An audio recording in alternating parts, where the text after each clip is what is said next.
and very junior member of the United States Senate. But you spoke eloquently about the rule of law, securing the blessings of liberty, about the Constitution, and about your respect for all three branches of our democratic government. And I appreciate your pledge to consider every case impartially, modestly, with commitment to principle, and in accordance with law. So this morning we begin our questioning. Senator Sessions and I talked about this. Each senator, Republicans and Democrats, will have a 30-minute round, and we will go alternate back and forth. So I will begin the first round. Solicitor General Kagan, you can start the clock. Solicitor General Kagan, you spoke yesterday about your parents, children of immigrants, first in their families to attend college. I was struck when you said that your mother didn't learn English until she was ready to go to school, and I can quite with that, as the same with my mother and my wife.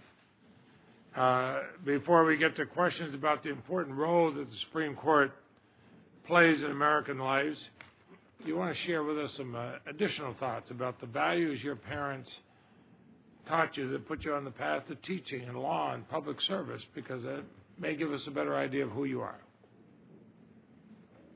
Oh gosh, Chairman Leahy, thank you for giving me that opportunity. That's a wonderful opportunity.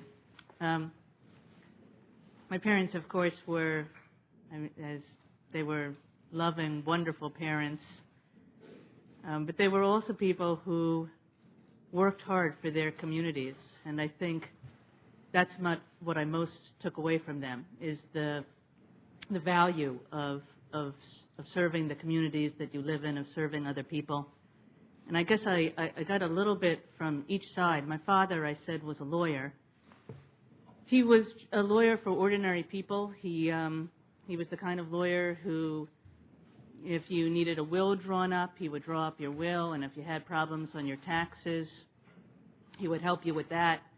And then one of the things that he did quite a lot of was he helped tenants in New York City. The neighborhood we lived in was in the process of some change as I was growing up, and many people were sort of being forced out of their homes, and he made it really part of his legal work to ensure that either they could stay in their homes, or at least if they did need to move to another neighborhood, they could take something with them to establish a good life there. And he was also a person who spent an enormous amount of time thinking about that neighborhood. He was involved in lots of community boards and citizen groups of various kinds, thinking about environmental projects and land use projects. He really treated that neighborhood of New York City as just, he just so much cared about the welfare of it, and poured his heart and soul into trying to improve it. And I think what I learned from him was just the value of public service, was just the value of doing what you can in your neighborhood or in your nation or wherever you can find that opportunity to help other people and to serve the nation. So that's what I most took away from my father. My mother was, I said yesterday she was a kind of legendary teacher. She died only a couple of years ago. And my brothers and I, we expected a small funeral. We expected not very many people to attend. I don't have a large family. And instead, just tons and tons of people showed up, and we couldn't figure out who they all were. And it turned out that these people who were then middle-aged, 30-year-olds, 40-year-olds, whatever, they had had my mother as a sixth-grade teacher decades ago. And they were people who just wanted to come and pay their respects, because they kept on coming up to me and my brothers and saying, at the age of 12, your mother taught me that I could do anything. And she was really demanding. She was a really tough teacher. It was not, you didn't slide by in Mrs. Kagan's class. But she got the most out of people, and she changed people's lives because of that. And if I look at my own career in this kind of strange way, not planned, but in this sort of strange way. I think, you know, part of my life is my father and part of my life is my mother. That part of my life has been in public service. I've been really blessed with the opportunities I've had to work in government and to serve this nation. And then part of my life is teaching, which I take enormous pleasure and joy from. I mean, I'm looking over your right shoulder, your left shoulder, right on my side, and there's a student of mine right there, and maybe there are some other students that are around the room, and it's a kind of great thing. We're doing our best to make Jeremy blush when you. But you know these things, and I mean each one of us I think can speak about what our parents, what they brought to us, and it seems to me they gave you some pretty strong values, and so that speaks about who you are as a person. And now we go to some of your legal abilities, and some of criticize your background or your legal arguments. They've even gone to what did you write on college papers. The chairman of the Republican National Committee criticized you last month for agreeing with Justice Thurgood Marshall's observation that our Constitution, as originally drafted, was imperfect. The criticism surprised me because everything you read about the founders, they knew that they would lay down something that would not cover every foreseeable thing. I mean, how could they possibly foresee what the country is today? They wrote in broad terms. They couldn't foresee every challenge. So what's your response to this criticism of you that was made because you agreed with Justice Marshall? How would you describe the way the Constitution has been amended since it was originally drafted? Well, Justice Leahy, the framers were incredibly wise men, and if we always remember that, we'll do pretty well, because part of their wisdom was that they wrote a Constitution for the ages. And this was very much in their minds. This was part of their consciousness. You know, even that phrase that I quoted yesterday from the preamble of the Constitution, I said the Constitution was to secure blessings of liberty. I didn't quote the next part of that phrase. It said blessings of liberty for themselves and their posterity. So they were looking towards the future. They were looking generations and generations and generations ahead, and knowing that they were writing a Constitution for all that period of time, and that life and that circumstances and that the world would change, just as it had changed in their own lives very dramatically. So they knew all about change. And they wrote a Constitution, I think, that has all kinds of provisions in it. So there are some that are very specific provisions. It just says what you're supposed to do and how things are supposed to work. So it says to be a senator, you have to be 30 years old. And that just means you have to be 30 years old. And it doesn't matter if people mature earlier. It doesn't matter if people's lifespans changed. You just have to be 30 years old, because that's what they wrote, and that's what they meant, and that's what we should do. But there are a range of other kinds of provisions in the Constitution of a much more general kind. And those provisions were meant to be interpreted over time, to be applied to new situations and new factual contexts. So the Fourth Amendment is a great example of this. It says, there shall be no unreasonable searches and seizures. Well, what's unreasonable? That's a question. The framers could have given like a whole primer on police practices, you know, which searches were reasonable and which searches weren't reasonable, and lots of different rules for saying that. But they didn't do that. And I think that they didn't do that because of this incredible wisdom that they had, that they knew that the world was going to change, and that, you know, they didn't live with bomb-sniffing dogs and with heat-detecting devices. And computers. And computers. And all these questions that judges, courts, everybody is struggling with, police in the Fourth Amendment context. And I think that they laid down, sometimes they laid down very specific rules, sometimes they laid down broad principles, either way, we apply what they say, what they meant to do.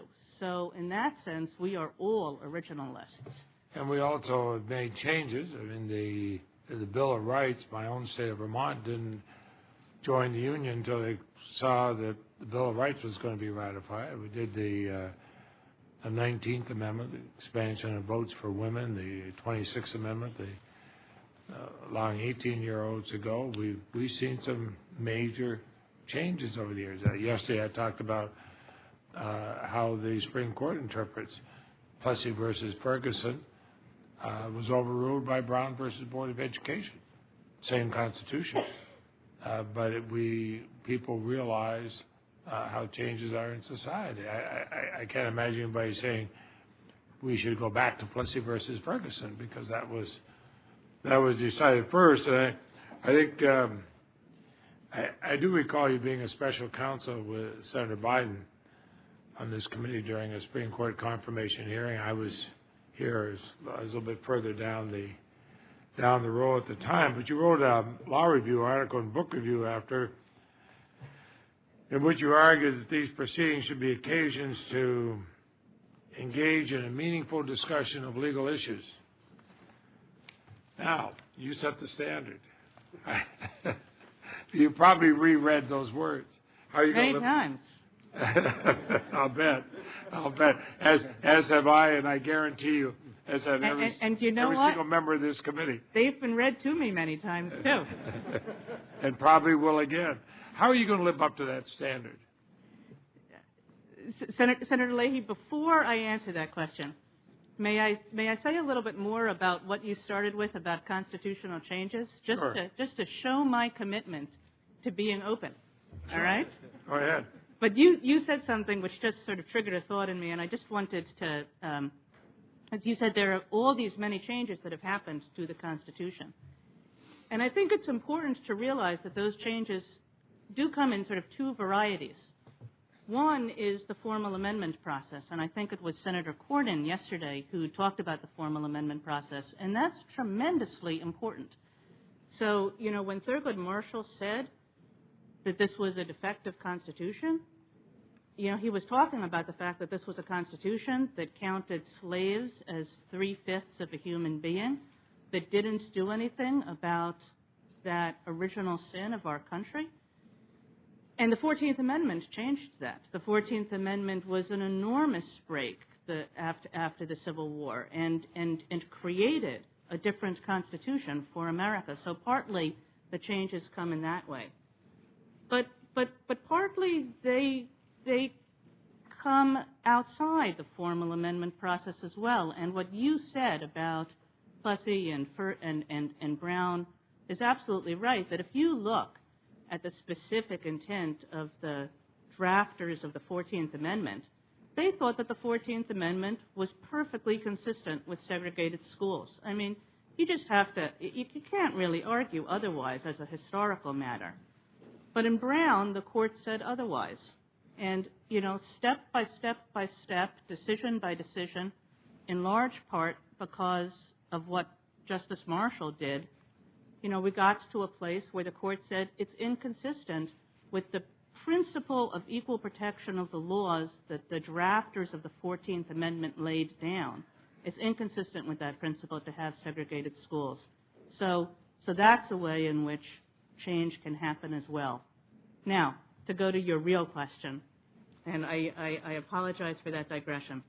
I have looked at that book review many times and been pointed to it. And here's what I think. I still think that the basic points of that book review were right. And the basic points were that the Senate has a very significant role to play in picking Supreme Court justices, that it's important who serves on the Supreme Court, that everybody should treat it as important, and that the Senate should has a constitutional responsibility and should take that constitutional responsibility seriously. And also that it should have the information it needs to take that responsibility seriously. And part of that is getting some sense, some feel of how a nominee approaches legal issues, the way they think about the law, and I guess that's my excuse for giving you a little bit more even than you wanted about constitutional change. But I would say that there are limits on that. Now, some of the limits I talked about in that article itself. I mean, that article makes very clear that it would be inappropriate for a nominee to talk about how she will rule on pending cases or on cases beyond that that might come before the court in the future. So the article was very clear about that line. Now, when I came before this committee in my SG hearing, Senator Hatch and I had some conversation because Senator Hatch said to me, I'm sorry he's not here, he said to me, he thought that I had the balance a little bit off. He said, you know, in addition, he basically said, it's not just that people can ask you about cases come before the court. They can ask you a range of questions that are a little bit more veiled than that, but they're really getting at the same thing. And if it's not right to say how you would rule on a case that's going to come before the court or that might, then it's also not right to ask those kinds of questions, which essentially ask you the same thing without doing so in so many words. And I went back and forth a little bit with Senator Hatch, both in these hearings and on paper, and I basically said to Senator Hatch that he was right, that I thought that I did have the balance a little bit off, and that I skewed it too much towards saying that that answering is appropriate even when it would, you know, provide some kind of hints. And I think that that was wrong. I think that in particular, that it wouldn't be appropriate for me to talk about what I think about past cases, you know, to grade cases, because those cases themselves might again come before the court. Well, actually, that would go into another area. You've been Solicitor General. You've argued a number of cases before the Supreme Court. The last person nominated directly to the Supreme Court, not from a judgeship, but from the administration, was when Justice Rehnquist was working for the Nixon administration and went directly to the Supreme Court. And then I wasn't in the Senate at that time, but I was there when he was being nominated for Chief Justice. And I asked him about his refusal to recuse himself from a case called Laird versus Tatum. And the Laird case involved the Nixon administration's surveillance of Americans. As the Justice Department's legal expert, when he's working with the Justice Department for the Nixon administration, he testified before Congress about that case. But then after his confirmation, he was probably 5-justice majority in the very case in which he had testified, and he voted to dismiss the complaint alleging unlawful surveillance of lawful citizens' political activity. Now, I realize Supreme Court justices have to make up their own mind. I've been back and forth with Justice Scalia about some things with his relationship with the former vice president and ruling on cases involving him. I regularly ask questions of nominees, not just for the Supreme Court, but for other courts, about potential recusals. Now, Senator Sessions and I sent you a questionnaire, and in that we had the question of recusal, and you answered it. It appears to me you take this very seriously. Tell me about what principles are you going to use to make recusal decisions, if you can do just briefly, but then tell us some of the cases where you anticipate you are going to have to recuse. Senator Leahy, I think certainly, as I said in that questionnaire answer, that I would recuse myself from any case in which I've been counsel of record at any stage of the proceedings, in which I've signed any kind of brief. And I think that there are probably about 10 cases. I haven't counted them up particularly, but I think that there are probably about 10 cases that are on the docket next year in which that's true, in which I've been counsel of record on a petition for certiorari or some other kind of pleading.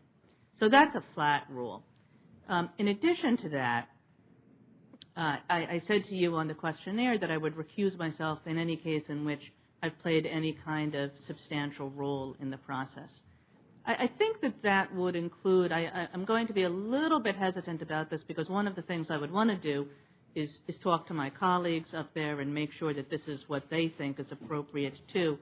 But I think that would include any case in which I've officially formally approved something. So one of the things that the Solicitor General does is approve appeals or approve amicus briefs to be filed in lower courts or approve interventions. I wish you would look serious at that. I was really shocked by former Chief Justice Rehnquist's position on the Leahy case. I thought that was almost an open and shut question for recusal. The reason I mention it, the Supreme Court also has to have the respect of the American people. And certainly people can expect the Supreme Court to rule on some cases where they may or may not agree with them. But so long as they have respect for the court, then they'll understand that. If they see justices involved in cases in which they had a financial interest, which seems pretty clear-cut, or other direct interests, and then they rule on them, you can imagine this erodes the credibility of the court. And I'm very concerned about that, no matter whether it's a Republican president's nominee or a Democratic president's nominee. 2 years ago in the District of Columbia versus Heller, the Supreme Court held the Second Amendment guarantees to Americans the individual right to keep and bear arms. I'm a gun owner, as are many people in Vermont, and I agreed with the Heller decision. And just yesterday, McDonald versus City of Chicago, the court decided the Second Amendment right established in Heller is a fundamental right that applies to the states as well as the federal government. Now, that's not going to have any effect one way or the other in Vermont because we don't have gun laws in Vermont except during hunting season. We try to give the deer a fighting chance, but otherwise there are no rules. Is there any doubt after the court's decision in Heller and McDonald that the Second Amendment to the Constitution secures a fundamental right for an individual to own a firearm, use it for self-defense in their home? There is no doubt, Senator Leahy, that is binding precedent, entitled to all the respect of binding precedent in any case. So that is settled law. As Solicitor General, did you have a role in the President's domestic or foreign policy agenda? The Solicitor General does not typically take part in policy issues. And certainly, the only policy issues I think that I might have taken part in, and these are policy issues that would only overlap with litigation issues or some national security issues. But otherwise, you know, the Solicitor General really is a legal officer. And if you were, though, involved in domestic or foreign policy agenda, would that not be something that you'd want to consider in the issue of recusal? I mean, you mentioned national security issues, for example. Right. I think that anything that I substantially participated in as a government official that's coming before the court, I should take very seriously, as you say, the appropriateness of recusal. Now, I know that when Chief Justice Roberts and Justice Alito were before this committee for their nomination hearings, they had worked for Republican presidents. They assured senators that as lawyers for a presidential administration, they were representing the views of the president.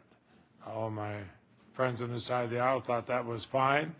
And the reason I mention it is I was concerned that some were saying that almost a different standard because back a number of years ago you worked for the Clinton administration. Would you agree with Chief Justice Roberts and Justice Alito that as a lawyer working for a presidential administration, the policies you worked to advance were the views and policies of the president for whom you worked? Absolutely, Senator Leahy. I worked for President Bill Clinton, and we tried to implement his policy views and objectives. Now, let me ask you this. We've heard talk about Harvard Law School and military recruiting when you were dean, and by enforcing a longstanding non-discrimination policy,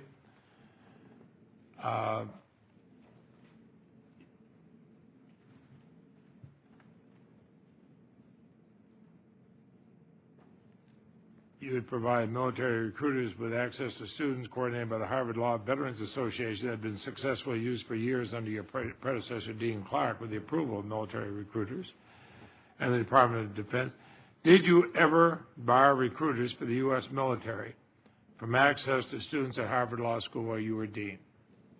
Senator Leahy, military recruiters had access to Harvard students every single day I was dean. Well, let me ask you this.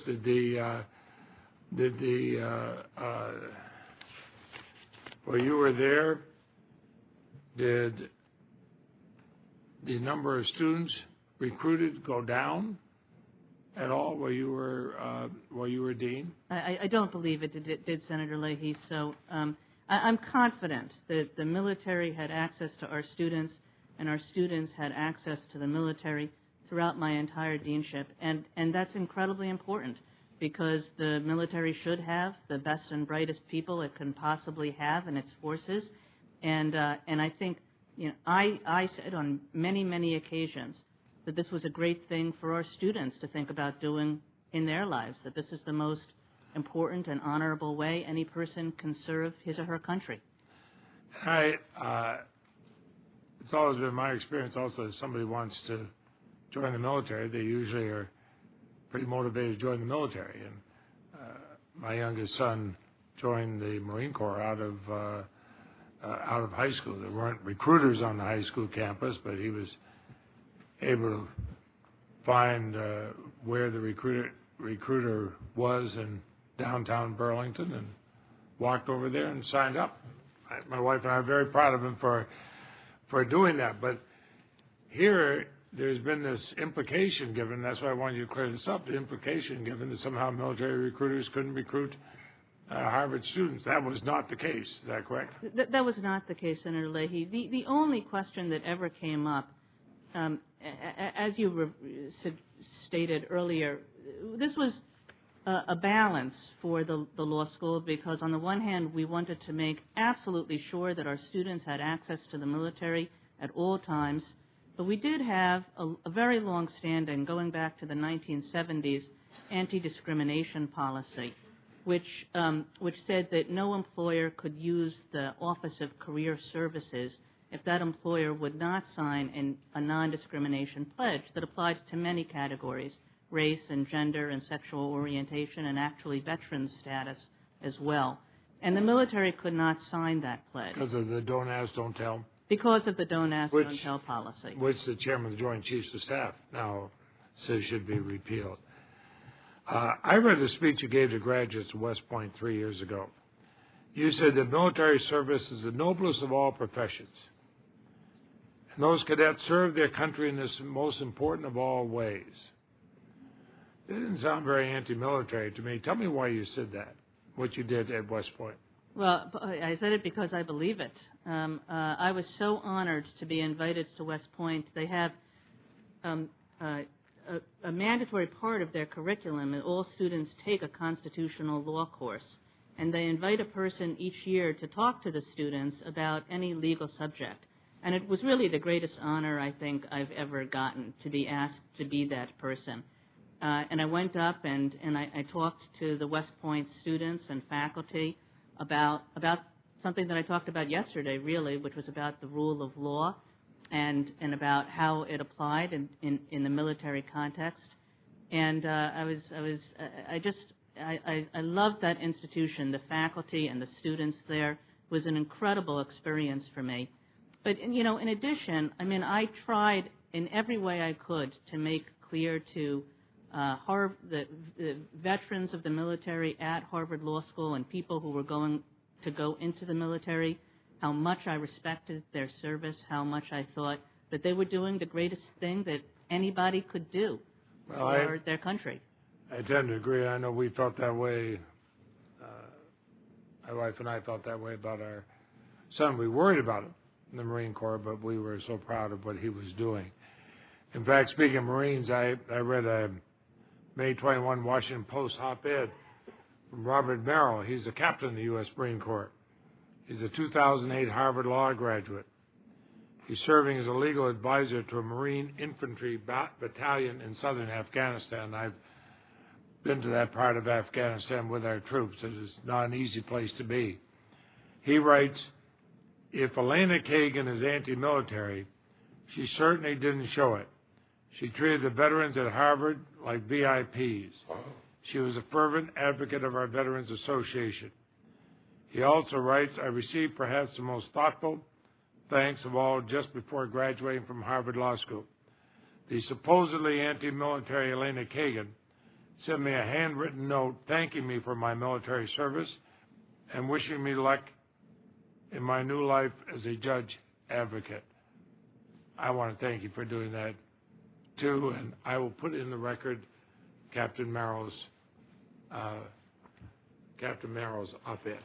Senator Leahy, that was, this has been a sort of long process, and sometimes an arduous one. I've only cried once during this process, and I cried when I woke up one morning and I read that op-ed from Captain Merrill, that it meant just an enormous amount to me. He's a magnificent man doing great things for our country, and his praise meant more to me than anybody's. Well, I haven't met him, but I was very touched by it. Senator Sessions. Thank you, Mr. Chairman, and I value our relationship, and we've disagreed over documents and a few things, but I believe you tried to handle this committee in a fair way, and nobody's had more experience at it. And fundamentally, I hope that we have Dean Kagan a good hearing. I hope